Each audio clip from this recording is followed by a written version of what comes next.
Hola, en este archivo multimedia creado para la experiencia educativa de literacidad digital perteneciente al área básica general del programa de estudios de Ciencias y Técnicas de la Comunicación de la Universidad Veracruzana, yo, la alumna Briseiri Gamboa Vela, presentaré qué es y cómo se hace una crónica periodística. Los puntos para tratar en este video son: ¿qué es una crónica? ¿Qué es una crónica periodística? Características de la crónica periodística, cómo se hace una crónica periodística y, obviamente, la conclusión. Comenzaremos con ¿qué es una crónica? Según el diccionario de la Real Academia Española, la RAE, una crónica es una narración histórica, generalmente escrita, que recoge los hechos en el orden cronológico en el que sucedieron. Ahora bien, ¿qué es una crónica periodística?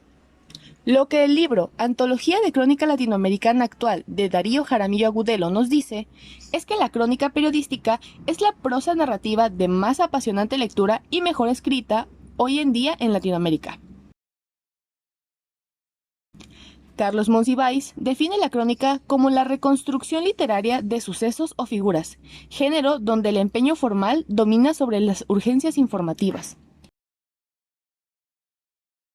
Por su parte, Vicente Leñero y Carlos Marín, en su libro Manual de Periodismo, dicen que la crónica, más que retratar la realidad, este género se emplea para recrear la atmósfera en la que se produce un determinado suceso. Así que, sabiendo estas definiciones, podemos comenzar a mencionar las características de la crónica periodística.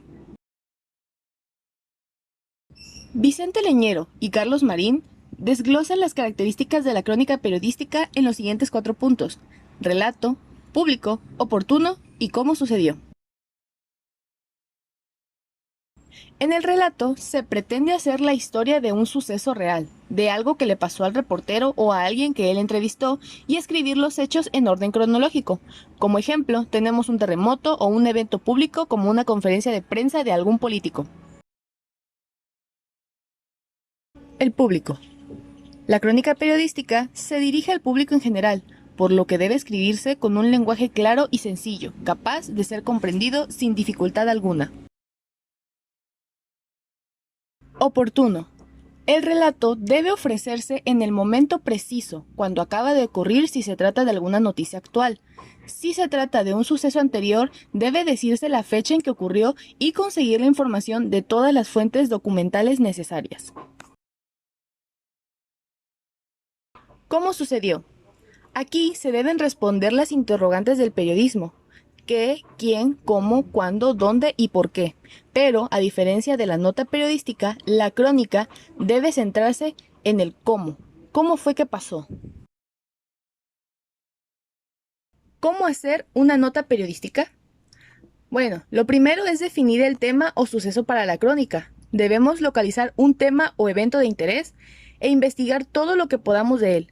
Muchos temas cotidianos son desastres naturales, política, problemas sociales o incluso entretenimiento. Una vez ubicado el tema, necesitamos haber vivido ese suceso o entrevistar a personas que hayan vivido ese suceso en carne propia.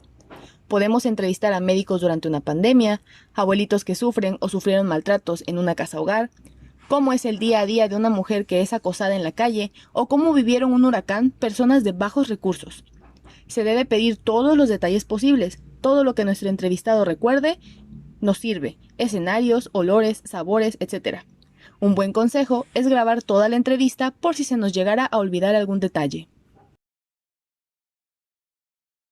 Ya obtenida la información del tema y la entrevista de nuestro protagonista, podemos empezar a escribir. Para ello, debemos tener en cuenta qué queremos que el lector sienta al momento de leer. Queremos que empatice con el personaje, que lo odie. Debemos describir con detalle los escenarios, los olores y los sabores, la temperatura y cómo estaba el clima en el momento en el que ocurrió el evento del cual estamos escribiendo. Para escribir la crónica debemos tener en cuenta 3 puntos importantes: la introducción, el cuerpo de la crónica y el cierre. Comenzaremos por una pequeña introducción, ese algo que nos diga de qué trata la crónica, sin adelantarnos al final ni revelar giros de trama. En ella debemos atrapar al lector en un párrafo, En esta crónica de mi autoría, realizada en el taller de redacción crónica, que utilizaré como ejemplo, se nos dice que a la chica la echaron de la casa en cuanto se enteraron de su embarazo. Esto nos da una idea de qué van a hablar en la crónica. El cuerpo de la crónica se centrará en los hechos cronológicos describiendo escenarios, olores, sabores, ruidos, movimiento, personas, y esto hace que nos movamos entre escenas, describiendo qué hace o de qué habla nuestro personaje mientras está sucediendo el hecho periodístico. El cierre debe ser cómo concluyó el hecho periodístico. ¿Qué pasó al final? ¿Qué hizo nuestro personaje para resolver su problema o cómo salió de la situación en la que estaba? ¿El personaje se acostumbró, murió, se resignó? En este cierre podemos ver cómo es que las mujeres en este poblado se resignaron a su situación, sabiendo que sería difícil cambiar sus vidas habiendo nacido ahí. Como conclusión, podemos decir que cada persona tiene estilos diferentes de escritura. Cada uno decide qué información es relevante para su crónica o no. Cada individuo define qué información va primero y cuál hasta el final. La escritura es un mundo infinito de posibilidades. Lo importante en una crónica es simplemente relatar un hecho real, lo más cercano a cómo sucedió, sin olvidar el hecho informativo, ese hecho que queremos que resalte en nuestro trabajo periodístico. Hasta aquí el video de hoy. Espero que lo hayan disfrutado y muchas gracias por su atención.